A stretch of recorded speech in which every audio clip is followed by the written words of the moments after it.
Hello बच्चों, मैं हूँ आपकी प्रिय पॉम्पा मैम। और आज हम हिंदी के स्वर और व्यंजन के बारे में धारणा प्राप्त करेंगे। आज हम जानने जा रहे हैं स्वर और व्यंजन के बारे में। क्या होता है स्वर और व्यंजन? देखो, एकदम मोटा मोटा समझे तो, सारांश में समझे तो, स्वर क्या होते हैं? वो अक्षर जो किसी अन्य अक्षर की सहायता के बिना बोला जा सकता है। वो इंडिपेंडेंट होते हैं, हाँ, स्वतंत्र होते हैं, ठीक है। और वैसे ही व्यंजन क्या होते हैं? स्वर पर डिपेंडेंट होते हैं। स्वर को उसको खुद से उच्चारण नहीं हो सकता है, स्वर के मदद से उच्चारण किया जाता है। व्यंजन वे अक्षर जिन्हें स्वरों की सहायता से बोला जाता है। कैसे? अगर हम अ कहे तो अ ही होता है, आ कहे तो आ ही होता है, पर अगर हम क कहे, क के अंत में क्या आ रहा है? अ। फिर वो ना एकदम व्यंजन एकदम बूढ़ा वाला इंसान है, ठीक है, उसको ना एक मदद चाहिए होता है, किसी यंग इंसान को मदद चाहिए होता है। और यंग इंसान कौन है? सारे स्वर है यंग, और व्यंजन बूढ़े हो चुके हैं। इस कारण उसको किसी के सहायता से चलना पड़ता है। इसका उल्टा भी समझ सकते हैं कि स्वर है एकदम बड़े इंसान और व्यंजन है एकदम छोटा सा बेबी, तो उसे किसी का मदद चाहिए होता है। जैसे कि हमें हमारे माता पिता का मदद चाहिए होता है होमवर्क करने में, और टीचर्स की सहायता चाहिए होता है। तो ऐसे ही व्यंजन को भी किसी का सहायता चाहिए होता है। वो खुद से वो ऐसे व्यंजन नहीं, अ के अलावा हम क उच्चारण कर ही नहीं सकते। तो इस कारण चलो अब इसको विस्तार में समझते हैं। स्वर वे ध्वनियाँ होती है जिन्हें मुंह या कंठ से बिना किसी अवरोध के स्वतंत्र रूप से उच्चारित किया जाता है। इन ध्वनियों को बोलने के लिए वायु को बाहर निकलने में किसी अवरोध का सामना नहीं करना पड़ता है। हिंदी में मुख्यतः एकदम प्रधानतः 11 स्वर होते हैं। मुख्यतः हिंदी में कितना स्वर होते हैं? 11, ठीक है। क्या क्या होती है वो मुख्य स्वर जो है? अ, आ, ई, उ, री, ए, ऐ, ओ, औ। उसके बाद क्या? आ। फिर छोटी ई या ह्रस्व ई, या उसके बाद बड़ी ई या दीर्घ ई। बड़ी माने दीर्घ ई। उसके बाद छोटा ऊ या ह्रस्व ऊ। उसके बाद दीर्घ ऊ या बड़ा ऊ। उसके बाद ए, ऐ, ओ, औ, ठीक है। देखो स्वर का ये, अब वीडियो को पॉज करके देख सकते हो कि कैसे उच्चारण किया जाता है। तो ये कुछ इम्पोर्टेंट उतना है नहीं। उसके बाद देखो स्वर से क्या क्या शब्द आते हैं। पहले तो अ हो गया, अ से अनार, अ से अनार। आ से आम, आ से बोलो मेरे साथ आम। देखो इधर ना आम ब्रैकेट में देखिएगा, ये जो इसका वो मात्रा लगता है। व्यंजन के साथ अगर हम स्वर को बोलेंगे ना, ऐसे अगर क होगा, क के साथ आ लगाएंगे तो का हो जाएगा।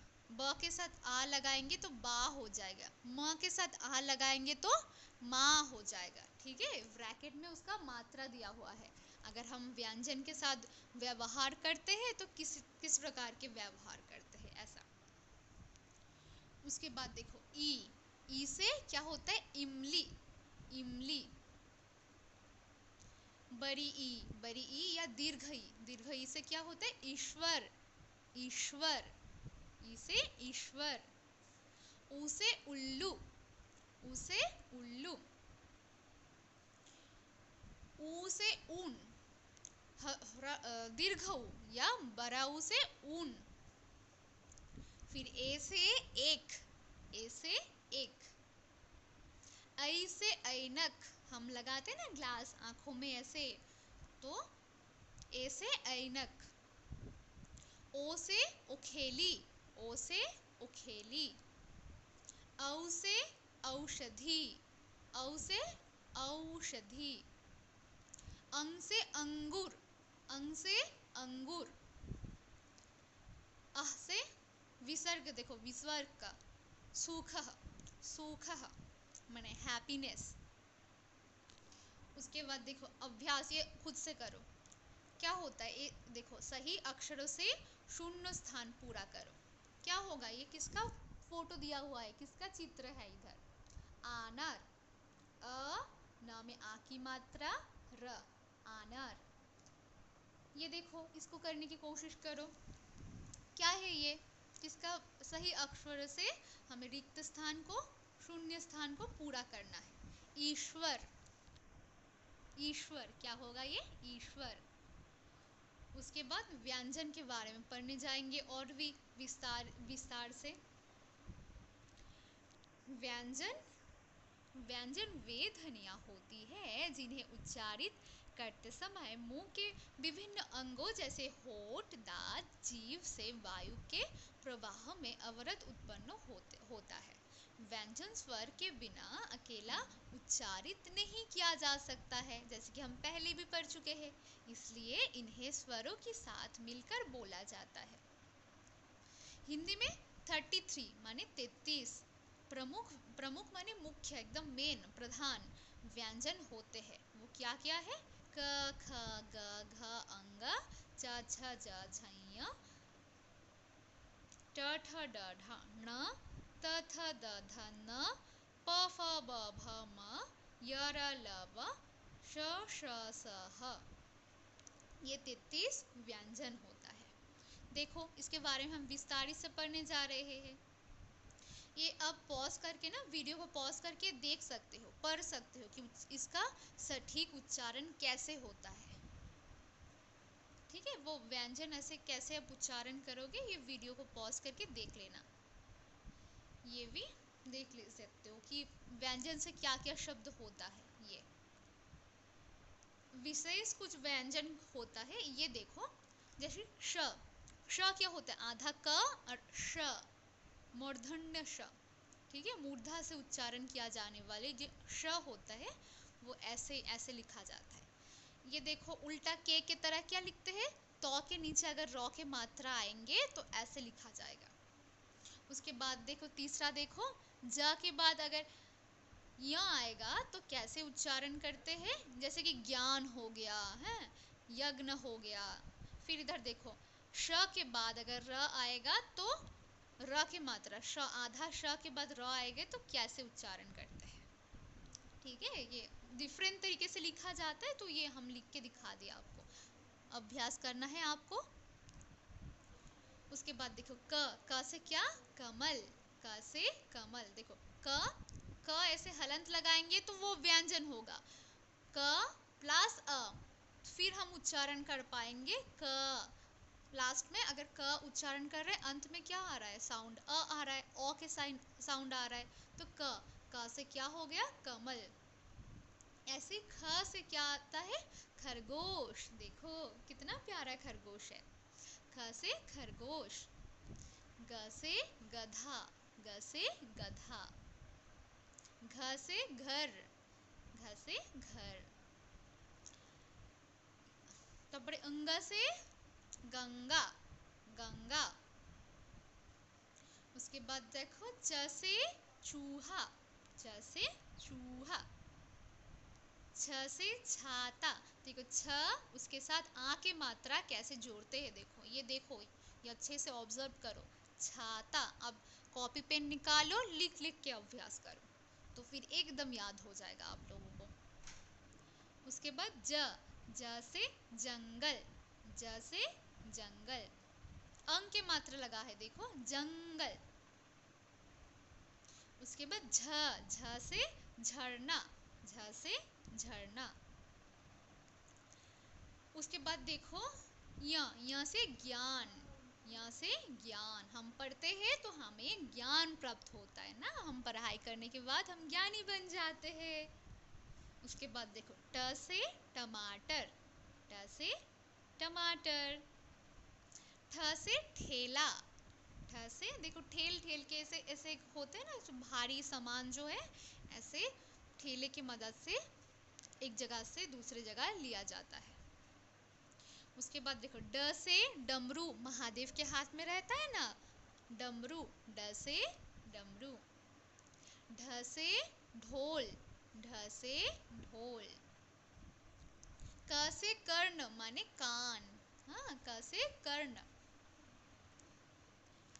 त से तारा, त से तारा, स्टार, हाँ, तारा, आसमान में हमें रात में दिखाई देती है ना वो तारा। थ से थाली, थ से थाली। द से दरवाजा, द से दरवाजा। ध से धनुष, ध से धनुष। भगवान रामचंद्र के हाथ में रहता है ना धनुष, तो ध से क्या हो गया, धनुष। न से नमक, न से नमक। प से पतंग, प से पतंग। फ से फल, फ से फल। फल खाएंगे स्वस्थ रहेंगे, ठीक है, फल खाना चाहिए अधिकतः। ब से बच्चा, ब से बच्चा। भ से भारत, हमारा देश, भ से भारत। म से मछली, म से मछली जल की रानी है। य से यज्ञ, य से यज्ञ। र से राजा, र से राजा। ल से लालटेन, ल से लालटेन। पुराने जमाने में ना ऐसे लाइट जलते थे, हाँ, इधर केरोसिन तेल वगैरह दिया जाता है फिर जलाया जाता है। पुराने जमाने में ये लाइट प्रोवाइड करता है, हाँ, आलो लाइट, ठीक है। दीपक, दीपक नहीं है वो, कांच के होते, देखो साइड में, इधर अंदर से अग्नि प्रज्वलित होता है और सबको आलो मिलता है, लाइट मिलता है सबको, ठीक है, ऐसा होता है लालटेन। ब से वायु, ब से वायु। देखो वायु के लिए ऐसे पेड़ कैसे हिल रहे, देखो। ब से क्या हो गया, वायु। श से शेर, श से शेर। श से ऋषि, श से ऋषि। मूर्धन्य श कहते हैं, मूर्धा से उच्चारण किया जाता है ये वाला श। और पिछला वाला श जो है ना वो तालव्य श है, तालु से उच्चारण किया जाता है। श से शेर, इस शेर वाला तालव्य श है।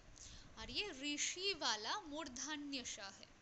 उसके बाद स से दंत्य स है, दांत, दांत पे हम जब स कहते हैं ये वाला स, तो हमारे जो जीवा होते हैं ना, टंग, वो हमारे टीथ को, दांत को स्पर्श करते हैं, इस कारण इसको कहा जाते हैं दंत्य स। स से सपना, हम जब सोते हैं तो हमें सपना आता है, तो सपना। ह से हाथी, ह से हाथी।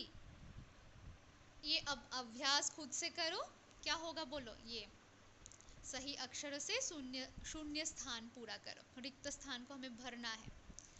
ट से क्या हो गया, किसका चित्र है बोलो, टमाटर, टमाटर। तो यहाँ पे क्या लिखेंगे, ट, शाबाश। चलो दूसरा करते हैं, ये क्या होगा बोलो, मल है, ये किसका फोटो है, किसका चित्र है, किसका छवि है, देखो, कमल, कमल, कमल। तो रिक्त स्थान में क्या होगा, क होगा। उसके बाद देखो ये क्या है, छाता, तो यहाँ पे क्या लिखेंगे, छाता, ठीक है। और धन्यवाद आज के क्लास के लिए, फिर मिलेंगे किसी दूसरे पाठ के साथ, बाय बाय।